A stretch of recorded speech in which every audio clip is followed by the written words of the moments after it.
अगस्तीश्वराय नमः। ॐ काली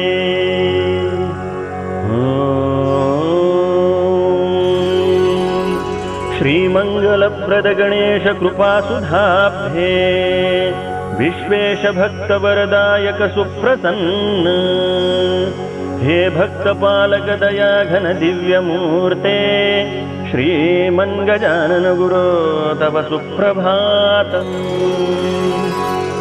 मन्दानिलो वहति पुष्पसुगन्धयेक्तः सृष्टिः प्रसन्नवदनां सुतरां विभाति। कूजन्ति कोकिलशुका मधुरस्वरैर्वै श्रीमन्गजानन गुरो तव सुप्रभातम्। संसारसागरे निपतित पामराणाम् उद्धारक प्रणत भक्त भवति नाश। स्वानन्दमग्न सुधियां निजबोध सूर्य श्रीमन्गजानन गुरो तव सुप्रभातम्। भक्तालिसेवित मनोरम पादपद्म कारुण्यवृष्टिकर भक्त दयार्द्र चित्त वेदांत वेद्य भवतारक पूर्ण काम श्रीमन्गजानन गुरो तव सुप्रभातम्।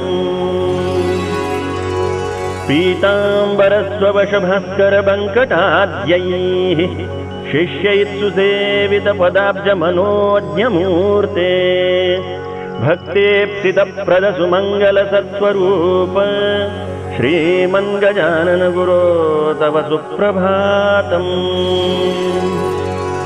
श्रीनर्मदा स्वयमुपेत्य निमज्जमानां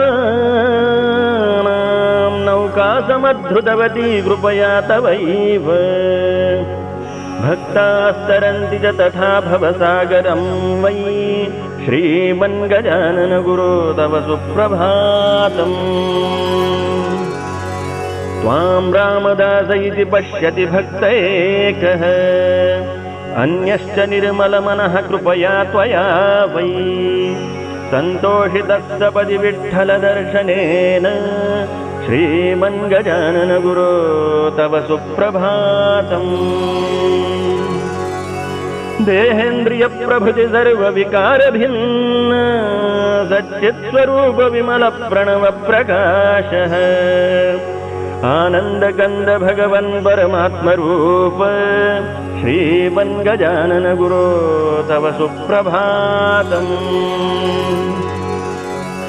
एवं गजानन गुरोरिह सुप्रभातम् ये मानवः प्रतिदिनं नियतं पठन्ति ते प्राप्नुवन्ति सुधियः पुरुषार्थसिद्धिं विद्यां श्रियं च वरदां निरपेक्षभक्तिम्।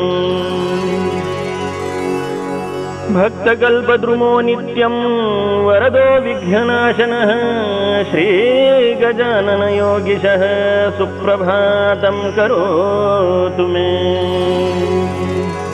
श्री सद्गुरुचरणकमलार्पणम् अस्तु।